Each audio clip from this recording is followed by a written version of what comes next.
Hello, everybody. Dave Neal here, stand-up comic, host of Bachelor Nation News. Very interesting conversation, kind of heavy, but one worth talking about today on the Bachelor front. As we know, Rachel, Lindsay, and Van Lathan host the Higher Learning podcast. No longer really associated with Bachelor, but there's still a lot to talk about within Bachelor Nation with regards to Rachel Lindsay, the first black lead of the show. She has been sort of a big speaker of promoting diversity on the show, and of course has been controversial, to say the least, because she's talking about a lot of things no one else is talking about, and I like that. I think that's a good thing. Whether we disagree with her or not, I think it's a good thing. Van Lathan and Rachel Lindsay in this video discuss Van Lathan leaving TMZ, and Rachel asks him, "Hey, did they have a black person replace you?" Basically implying that the show needs a token black person, in which they end up talking about The Bachelor and their token black person. And that conversation goes in the direction of Van criticizing Tayshia for not wanting to be a part of their community. Complicated, better off hearing them talk about it. I do have a few of your voicemails to play from people that I think would provide some value here. Do me a favor, hit the subscribe button, like this content, and again, keep it kind in the comment section. It's a conversation worth having. We'll always get comments from people saying, "Oh, Rachel's only trying to stoke people or this or that or cause problems." And I think that's a very surface way to look at tough conversations. So I'm instantly dismissing any conversation that go, "Oh, Rachel's just causing controversy." Well, some people live with more controversial topics than others, one of which being how race plays out in their workplace and in finding love. So let's just have a listen. They're going to reference a video with Tayshia. I'm going to play that video as well. Check this out. Like white. Did they replace you with another black person? On TMZ. Not really, but like they there was people already there, that were coming up. Because I used to say that. I used to be like, y'all want me to stop talking about stuff? Just bring in another black person. Another nigga. And that's literally they don't need me. They have another black person in there. They don't. I mean, I don't want to be there, but who is the black person that they brought in? Tayshia?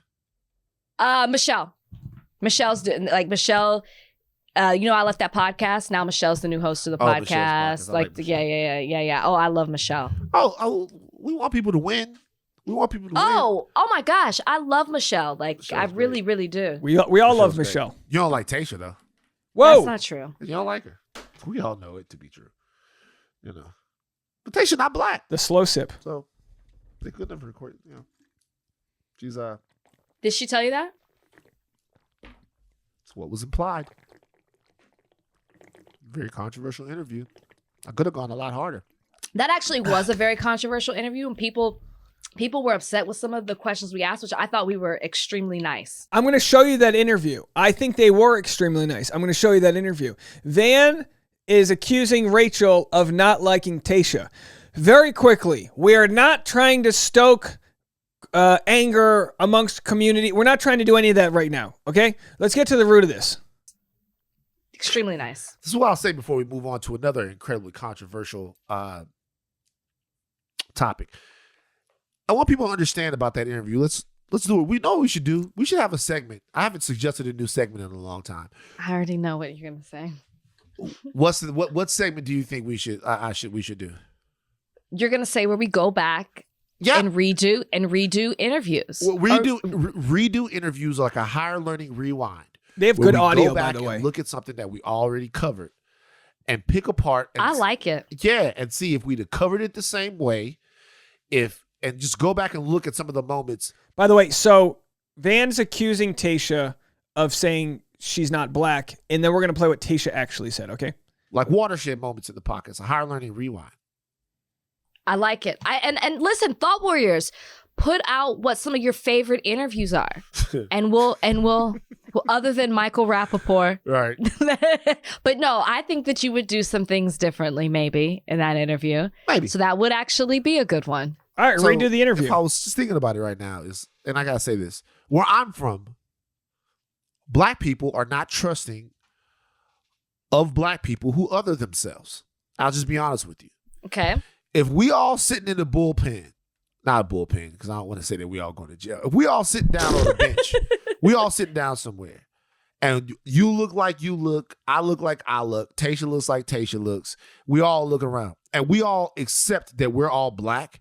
And then for some reason you go, wait a minute, I'm not black, I'm this. We, right or wrong, are inherently distrustful of like, why I don't want to be a nigga? Yeah, like, absolutely. Excuse me, not a nigga. I'm sorry. Why don't you want to be a black person? Like, why you don't want to be one of it? Like, what is it? What is it? Like, what are you looking to be as less black as you can? Do you feel like that's going to get you something? And, it's not fair to people like Tayshia, but it's just a kind of a thing. Maybe you need to do better. Who knows? No, it's a real question. And we should ask. Come back after have conversation. And I think this is good that they do talk about these things because Van shoots from his hip and he's lumping Tayshia in with people that, But he's got a point. He goes, this might not be fair, but this is how people think. Tayshia, come back. Tayshia, come back. Tayshia, come back. Tayshia, finish delivering the soup to Soup Kitchen. Because I'm sure he has a different... Could you imagine if like a different Bachelor contestant every day delivered him the soup? Stop. Get off it. But you know what? If we have her back, maybe we should have Camille on as well. Yeah, we should have Camille on. Camille is... All right, so they want Tayshia back. Here's the conversation they had with Tayshia where they were criticized for the questions they ask. I actually, again, like the thumbnail, in defense of Tayshia. And again, this isn't coming from a place where my opinion matters at all. It doesn't. I don't know what it's like to be in the mixed community or the black community. All right? But what I do know is that Tayshia... I've accused Tayshia in the past of like not talking about anything of substance ever. And I understand it's because it's a tough position. It's a tough position. She's in multiple communities. And if she goes all in one, she might be disowned by the other. If she says, oh, but I'm not just black, I'm also of Mexican heritage, then Van sees it as a cop-out. So it's kind of a hard place for her to be in. Let's just have a listen. A huge proponent of diversity on the show, which is, you would have been an outstanding pick outside of being a woman of color, but you are, which makes it this is from October 2020 for me, December 2020, former lead, and then also as just a fan of watching the show. So I want to clarify some things because I feel like there's a lot of talk. So when you do interviews, like obviously I was the first Black Bachelorette, and then you'll do interviews, and then people will say to you, you're the second Black Bachelorette. And then you'll actually correct them. And so I really want to give you the platform because I did an article on it before, but I want you to be able to speak on it about how you feel with that title versus what you really want people to say and then why that's important to you. So for anybody who's accusing Rachel of being like a shit stirrer, this isn't it. Okay? She's so kind and graceful and inquisitive of Tayshia and her motivations here. Okay? Yeah. I am the first biracial African-American and Mexican Bachelorette. And I think that that's amazing. And I want that to be recognized because I think that's a mix that is out there and that a lot of people want to identify with. And that's not always shown on television. So why can't I want to speak for both minorities and show them that I'm here for them. I like that. I am African-American and Mexican, and I like to be referred to as that. Now, because we all family here. Oh boy. Yeah. Look at Rachel. We're all family here. Okay. That's never a good start. I can tell you right now that there are Black people who are going to be upset and going to feel a certain way about that answer. Years ago, in a conversation... we've talked about this extensively, colorism, and I've learned a lot about it. And there are, the idea of the paper bag rule, which existed in our country, land of the free. Come on now, let's go get them. Come on. It existed where a Black person in our country couldn't get a job if he was darker than the color of the brown paper bag at a... so colorism exists in Hollywood. You see, the Somali pirates are the dark-skinned Black guys and the evil villains in the Bond movies, and the light-skinned Black guys are the heroes. We've seen colorism as it exists. Now, that might not be what they're saying this is, and it might be a little bit of a different situation, but it is the idea of like, are you with us or against us? And we see this in different parts of society when it comes to hierarchies. We see this with the, like the white nationalist movement, which, by the way, is built on a framework of fear, and it's horrible, and it shouldn't have a place in our society. But there are those people, is my point. There are people that in socioeconomic situations will relate to suburban folks versus inner city folks, and relate to the working class versus elitist, the country club class. It exists everywhere. But with this specific scenario, we're talking about judgment by the color of your skin. So we're talking about people that are judged by being not black enough, or too black, or not white enough, or too, light-skinned Mexicans because as we know, with Mexico colonized, there's a Mayan culture, there's a Spanish culture. It's complicated, and people are prejudged prejudice. It exists in our country. I think we can all agree on that. And so for Van to say, hey, I appreciate what you say, Tayshia, but people aren't going to be upset. I can understand that people aren't going to be, in agreement of the way everyone thinks about stuff. But what we need to realize is that it's more complicated than just a one-word title for some people. So maybe Tayshia has a hard time relating to just the word black because she's so many different things. So again, with that said, I can understand.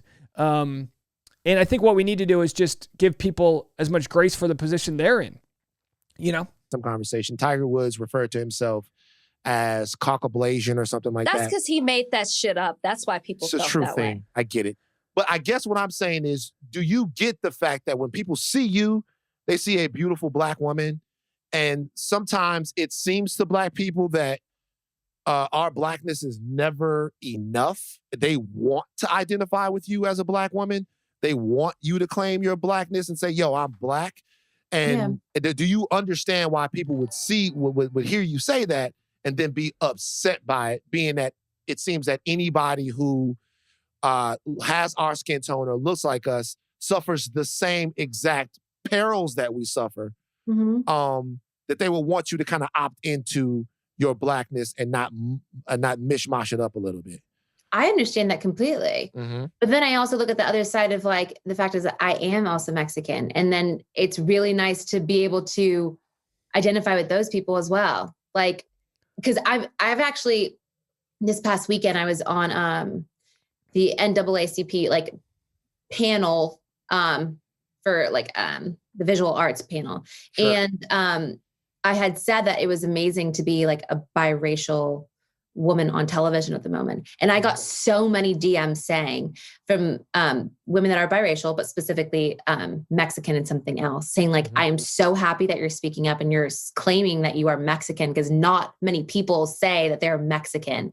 Well, it's true. We live in a society where we live in a binary society, a black-white society, both metaphorically and literally the color of people's skin. And it is more complicated than that. Something else. They just kind of identify with the other race of what they look like. And I understand that as part of like the African-American community, like it would be nice if I was identifying with that a little bit more, but I did that actually up until, I don't know, maybe in high school. It was when I really felt the need to start identifying with also being Mexican. What made you change, if you don't mind me asking? Well, okay. So I had said this earlier, but I think like in school, like when you take like those skin or those, like those testing and you're trying to pick with which ethnicity you are, they don't always say like you're this and that. You usually pick one and you can pick other. So for so long, I've always just identified with being African-American because the other was not something I could always like check. So I've always just said, yeah, I'm African-American. But then there was like a point like, I'm so like proud of my Mexican heritage and like half of my family that's in Mexico. Like I have an uncle that's a priest in Mexico. I have an uncle that's a senator in Mexico. Like I'm proud of them and I want to claim that as well. So, I mean, I understand both sides of the conversation, but. There you go. I think it's important, Tayshia, for you to distinguish because so easily people want to put us in a box. Bingo. Of you're this or you're that. You said that. And so I think it's important that you do push the conversation of saying, I am Black, but yes, I am also Mexican at the same time. And I think it's important to keep having that conversation because so often people want to assume what you are. Yeah. So, okay. So what Rachel's saying, and Rachel, I just love her. What she's saying is this. She's saying, all right, it doesn't mean you're not black. It just means you're African-American and have Mexican heritage. So it might sound more complicated than just checking a box, but let's normalize this, folks. Or hold you to a certain standard. And you shouldn't have to do that. But I also think it is, but then that makes it's more on you, because Black people are going to want you to represent for them. Don't forget about us, sister. And Mexican people are going to want you to represent for them as well. So rightfully so. It's great that I think that you're saying, hey guys, I'm both. But, also it's going to be a lot on you, because so many people are going to be looking to you for representation. But most people just assume that I'm just African American. And when I say that I'm also Mexican, they're like, wait, hold on, what? And I love that. I'm a mix that you don't really expect, I guess. People are always like, you're a mix of something, I just don't know what it is. And I love that I'm able to clarify that. I don't know. I identify with both of them, and I think both of them are very beautiful. Represent. Yeah. All right. So it sounds like they're in agreement here. Let's see if there's anything left that's said. This is the old video, so I don't know what bone to pick Van has. But, hey, look, Van is known, and it makes good radio, right? We're talking about it. He's known to poke at Rachel here. So Rachel never said she didn't like Tayshia. Rachel just said she liked Michelle. When someone sent me this video last night, it'd be like, hey, there might be a really good story here. I was expecting Rachel to have more to say about Tayshia, but it doesn't seem like that's the case at all. My cousin, my first cousin, is half white. Mm-hmm. And you don't think about it, right? So I remember, I'll never forget this. As a kid, I'm over at his crib. He says that his cousins are going to come over and bring over a video game. And I'm like, okay, it's cool. Well, I get to meet your cousins, Cousin, when I grew up, is another word for Black person in your family. That's what cousin meant. His cousin comes to the door, and it's a white dude. And I'm like, what? He's like, yeah, this is my mom's sister's son. I'm like, yeah, dog, but he white. How can he be? You know what I mean? But there's a whole different side to this world. So look, I'm with it, sister. You have to define you. Just don't forget about us, because we need the representation. All right. So, hey, perfectly well said. One of the commenters in my Patreon right now says, as a white person with a Black partner, I hope that my future kids would grow up being proud of both parents and embrace both sides. I hope society doesn't try to put them in a box. And I understand a lot of times these testing, I understand when people are trying to do, when people are being put into boxes for demographic reasons. I understand that. It's just complicated, and I'm glad to air their conversation, because it's not this. Trust me, my opinion on this, it means nothing. I'm just curious, right? But I'm glad to air their conversation. And when we've talked about race in the past, some people have said, when we've talked about issues with regards to racism from whites to people of color, there's been this conversation where, like, Dave, just shut up and let other people talk. And you go, no, they can talk all day. Their podcast is out there and all that. But there's a large segment of my audience that is white. And it's important for me to potentially introduce that demographic to issues that might not concern them. And you go, oh, I never really considered colorism and how it exists. But now that we're shining light onto the situation, we can sort of see that there might be biases that exist in my own way that I look at colorism, or at what ethnic box people are forced to put themselves into. And it becomes a kinder place to relate to others by hearing a little bit of their struggle. And I think this is a very good conversation. I sort of reject Van's newer video where he's kind of trying to, but he does this all the time, where he tries to get controversy from Rachel. So I think if you actually follow their content, you don't feel it as heavy as it might have seemed right here. I've got 2 voicemails from you guys. Let's play them. Hi, Dave, and everybody on the Patreon. This is Jacqueline from tropical Toronto, Jacqueline Walters. Dave, I'm not going to leave a very long message, because this is more of a conversation. It's hard to get all the thoughts out in a 30-second message, but I am a fully Black woman, although in reality, from slavery days, nobody is 100% Black, because there's always been intermixing of the bloodlines. The main thing, though, and I have a lot of friends who are mixed, and fully black and fully white, the whole rainbow. But the main thing is that to anyone of color, as long as you've got a drop of black in you that is discernible to the general public, then you're always going to be slightly demoted in your rank and status because you are black. So Halle Berry, beautiful, beautiful woman, regardless of her skin tone, is still, she never fit in the black world or the white world because there's always that element of being black. So that's what Van is speaking to, whereas I can also see Tayshia's perspective where in her eyes, yes, she's black, but she's also Mexican, and she wants to acknowledge all of that. So they're kind of speaking from different perspectives. Both are valid, but it's something. I'm just so glad that they are having this conversation because living up here in Canada, racial discussions are so less blatant and obvious. Everything is very textured here. There's the racism is less blatant. So someone is less likely to come and say to you, I hate you because you're black. And they'll say, here's a story. My mother lived in a townhouse in the 70s. CB radios, people had CB radios. Her house was attached to the people next door, semi-detached. And the neighbors were always very nice to her. Hello, how are you today, etc. But one day she could hear in her house through their CB radio that was coming into her house, she could hear them talking about the N-word people that live next door. That's how two-faced it is here in Canada, much more open in the States. I'm kind of rambling now, but anyway, if you want to chat, I would love that too. Okay, hopefully that's Jacqueline, helpful. what a great call. Hey everybody, love Patreon. Thanks, bye. Yeah, of course. Not that we're here to promote the Patreon, but we are having this conversation live on the Patreon, so that's why we're getting these phone calls. Patreon.com/Dave Neal. What a great call. And you're right. I mean, a lot of people think that the U.S. has some crazy race problem because it is, and don't get me wrong, it is the center of a lot of political conversations and ideologies. But there's plenty of other parts in the world that just sweep this shit under the rug. And that's why I love like these types of conversations because they're openly talking about it. And again, I've been the first one to criticize Tayshia for not taking the lead on tough conversations.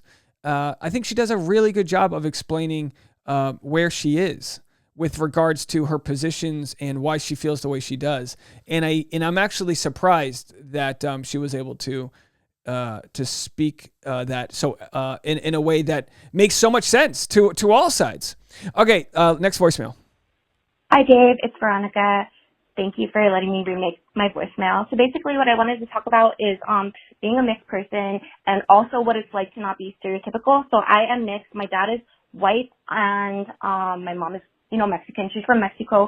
And for me specifically, I felt like a person without a country, as my mom called it, because when I spoke to white people in California, they were always like, oh no, you're Mexican, you're Mexican. And when I had my Mexican friends in California, they regarded me as Mexican. We spoke Spanish to each other. We had all the same things. Like we from Southern California, this is our history. This is what we know. I'm not an immigrant, but we have parents that are immigrants. For my mom specifically, she is a light-skinned Mexican. Both of her parents are pretty light-skinned. All from Mexico, you know what I mean? We're from Jalisco, so some people have like lighter eyes, lighter skin. Like Jalisco. I have cousins in Mexico that are lighter than me, blue eyes, green eyes, and blonde hair and all that For stuff. sure.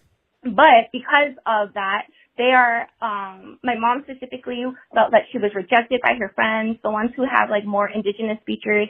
And she said that she was like a person without a country. She always felt like that. And that was different for me because, I am completely mixed, but my mom, she became assimilated. That's what her parents wanted specifically. And so she was very Americanized and she did not try to retain the stereotypical quote unquote, Mexicanness that people were perpetuating and that her Mexican friends were saying, even though, that's what she is. Like that's where she's from. That's like her culture. So it's very difficult. And I know that for my cousin, I was almost with her name. She's half Vietnamese and she's half Mexican. And I remember that when we would hang out with her Vietnamese cousins, they would tell her that she wasn't Mexican at all, even though her uncle is my uncle and he's Mexican. And they would just say these things, and they would just be racist towards us, making comments against Mexicans and stuff like that. So it's like, I've heard this from other mixed people. These are obviously just what's happening in my family. But my mom always said it's like a people without a country. Like you're either this or you're that, depending on who you talk to. I moved to the Midwest. My people of color friends, my husband is friends with a lot of Indians and Pakistanis. They always regard me as Mexican, as a person of color. But people here in the Midwest, when they find out that I'm Mexican, they're like, oh, you just seem white. You're just white. You're just white. And it's like, well, I never got to grow up with that kind of like whiteness because I grew up in a Mexican household. My dad fully embraced my mom's culture. So this is just my mixed person story. It's very difficult because I feel like I'm either too much of this or too much of that. If I make a joke that I'm a white girl, then it's all like, well, why are you saying that? Like, you're Mexican, right? I thought you were Mexican. Like, what, are you ashamed? And my mom had the same thing too. If my mom joked about like, oh, I'm Mexican, but I'm not like this. And they're like, well, are you ashamed? So it's like very difficult. And so I can see how Tayshia would be dealing with that. And so that's my story. Okay, thanks. Bye. Veronica, thank you so much for sharing your story. And for everyone else that has so delicately shared your stories out there. I'm sure there's people just nodding along saying, that's my story too. I don't fit into this box. Or I'm a person without a country. Or a person without a community. So my heart goes out to you guys. And again, these conversations are good. Conversations discussing how people feel, even if Van's jabbing and digging at them to create drama, he's telling it how he feels viscerally about Tayshia, not necessarily. But don't get me wrong, I do believe if you watch that, Van sort of misrepresents what Tayshia was saying there. Anyway, let me know what you guys think, and that's going to be it for me. Please be kind in the comment section, or you will be banned, because we have to respect each other with these difficult conversations. All right, thank you guys so much. We'll talk to you later. Bye now.